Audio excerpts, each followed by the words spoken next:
Hello दोस्तों, ये घटना राजस्थान की है। एक लड़की जो शादीशुदा होती है, जिसका नाम शोभा होती है।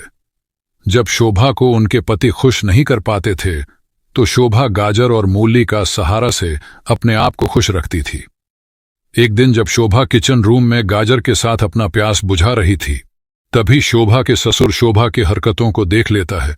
जब शोभा अपने काम को खत्म करके नहाने के लिए चली जाती है, तभी इधर शोभा के ससुर जी पानी में दवाई मिला देता है। कुछ समय के बाद जब शोभा नहा करके आती है तो वहां पर रखे गिलास का पानी को देखकर अपने ससुर से कहने लगती है, ससुर जी गिलास का पानी अपने रखे हैं। ससुर बोलता है, नहीं बहू, मैं तो कब से इधर ही हूं, तुम ही रखी होगी।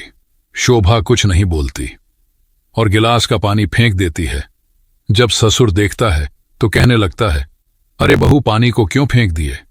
इधर शोभा के ससुर जी को तो किसी तरह शोभा को पिलाना था, मगर उनका मेहनत बेकार हो जाता है।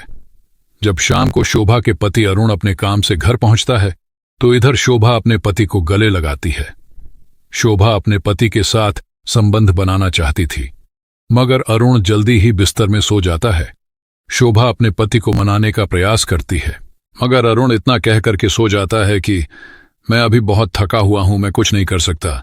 तभी शोभा गुस्सा में आकर किचन रूम चली जाती है और वहां पड़े मूली के साथ संबंध बनाने लगती है। इन सभी हरकतों को उनके ससुर जी छुप करके देख रहा होता है। ऐसी हरकतों को देखकर दंग और हैरान रह जाता है। उस समय रात का करीब 9 बज रहा होता है। कुछ देर में शोभा के ससुर जी वहां से चला जाता है। इधर शोभा रोते हुए अपने पति के पास जाती है। पत्नी के रोने की आवाज अरुण सुन लेता है और कहने लगता है, तुम इतनी रात को क्यों रो रही हो, तुम्हें हो क्या गया है। शोभा कुछ नहीं बोलती है और सो जाती है। जब सुबह होता है तो इधर शोभा सुबह का नाश्ता बना रही होती है। तभी शोभा के ससुर जी आकार चाय बनाने के लिए कहता है। कुछ देर में ही शोभा दूध के साथ चाय बना देती है। जब शोभा अपने ससुर के लिए चाय लेकर आती है और चाय देकर अपना काम करने लगती है, तभी ससुर जी इधर चाय में दवा मिला देता है और शोभा को बुलाकर कहता है, बहू थोड़ा चाय पी लो, इसे मन को थोड़ा हल्का लगेगा। शोभा को पता नहीं होती है कि इधर चाय में कुछ मिला हुआ है। शोभा तुरंत ही चाय पी लेती है और वहां से चली जाती है। कुछ देर के अंदर में ही शोभा बेहोश हो जाती है। शोभा के ससुर जी शोभा को उठाकर बेड में सुला देता है और संबंध बनाने लगता है। कुछ मिनट के बाद शोभा के ससुर जी वहां से चला जाता है। जब शोभा को होश आता है तो शोभा अपने आप को कमजोर महसूस कर रही होती है। वह देखती है कि उस वक्त बेड में होती है। शोभा को सब कुछ पता चल चुकी होती है, आखिरकार उनके साथ क्या हुआ था। तभी शोभा बेड से उठ करके अपने ससुर के पास जाकर के कहने लगती है, ससुर जी मेरे साथ क्या हुआ था। इधर शोभा के ससुर जी बहाना मारते हुए कहने लगता है, अरे बहू, तुम काम करते करते किचन रूम में ही बेहोश हो गई थी, तभी मैंने तुम्हें उठाकर बेड में सुला दिया था। तभी शोभा बोलती है, मगर मेरे साथ आपने क्या किया है। फिर से बातें बनाते हुए कहता है, अरे बहू, तुम गलत क्यों सोचती हो, मैं आपका ससुर हूं, भला मैं क्या कर सकता हूं। कुछ देर दोनों के बीच बातें होती है। जैसा ही शाम होता है, रोज दिन की तरह अरुण अपने काम से घर वापस आता है।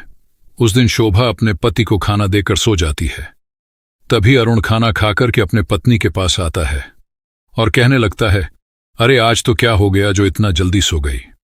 शोभा कहती है, आज मैं बहुत थक गई हूं। इतना कहकर के सो जाती है। अरुण सुबह ही अपने काम के लिए चला जाता था। शोभा अपना काम कर रही होती है। इधर ससुर जी फिर से शोभा को चाय बनाने के लिए कहता है, लेकिन शोभा को अपने ससुर के हरकतों के बारे में सब कुछ पता चल चुकी होती है। तभी शोभा अपने ससुर से कहने लगती है, मुझे पता है कि आपको क्या चाहिए। उस दिन आपने मेरे साथ जो कुछ भी किया मेरे लिए अच्छा ही था। तभी शोभा अपने ससुर को रूम के अंदर ले जाती है। दोनों बेड में बैठे हुए होते हैं, दोनों संबंध बनाने वाले होते हैं। तभी शोभा कहने लगती है, आप इतने अच्छे हैं, फिर आपका बेटा मुझे खुश क्यों नहीं रखता।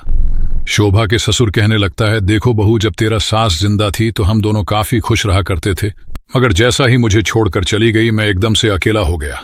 मैं सोचता था कि दूसरा शादी कर लूं। तभी शोभा फिर से कहती है, मैं मानती हूं कि अकेले होना कितना मुश्किल लगता है, मगर मैं तो अपने पति के साथ रहती हूं, फिर भी से मैं आज भी खुश नहीं हूं। कुछ ही देर के अंदर में दोनों संबंध बनाने लगते हैं। उस दिन अरुण काम से जल्दी वापस आ जाता है। घर के अंदर कोई नजर नहीं आ रहा होता है। तभी अरुण हर एक रूम को चेक करता है तो एक रूम के अंदर दोनों अवैध संबंध बना रहे होते हैं। इस तरह की हालत को देखकर अरुण चिल्लाते हुए दोनों को डांटने लगता है। उतना में ही पड़ोस के लोग पहुंच जाते हैं और वहां पहुंचकर अरुण से पूछने लगते हैं। तभी अरुण सब कुछ बता देता है। गांव वाले इस कारनामे को सुनकर हैरान हो जाते हैं। पड़ोस वाले कहते हैं इसका बैठक बैठना पड़ेगा, क्योंकि इस तरह की काम समाज में गलत है। गांव वाले मिलकर एक मीटिंग बैठते हैं और दोनों का फैसला करते हैं। पहले तो शोभा के ससुर से पूछताछ करते हैं, कहीं शोभा के ससुर जी शोभा के साथ गलत हरकतें तो नहीं किया। मगर शोभा कहने लगती है, हम दोनों की मजबूरी से ही सब कुछ हुआ था। वहां पर अरुण आग बगुला हो चुका होता है और लोगों के सामने ही शोभा को एक छांटा मार देता है। शोभा भी चिल्लाते हुए कहती है, जब मैं तुम्हें कुछ बोलती थी तो तुम बहाना मार देते थे, जब मुझे जरूरत होती थी तो तुम थक गया हूं बोल करके मना कर देते थे, इसलिए मैं यह सब किया। तभी समाज के लोग कहने लगते हैं, देखो शोभा, या तो पति और पत्नी के बीच में होते रहता है, मगर तुम खुद देखो एक पति परिवार चलाने के लिए कितना मेहनत करता है और तुम अपनी खुशी के लिए अपने पति का जिम्मेदार ठहराते हो। यह गलती दोबारा ना हो बोल करके मीटिंग को वहीं पर समाप्त कर देते हैं। इधर अरुण के पिता अरुण से माफी मांगता है। कुछ दिन के बाद अरुण अपनी छुट्टी ले लेता है और अपनी पत्नी को खुश रखने के लिए सब कुछ करता है। दोस्तों, इसी तरह की वीडियो देखने के लिए हमारे YouTube चैनल को सब्सक्राइब कर सकते हैं। मिलते हैं दोस्तों और एक वीडियो में, तब तक आप अपना ख्याल रखें।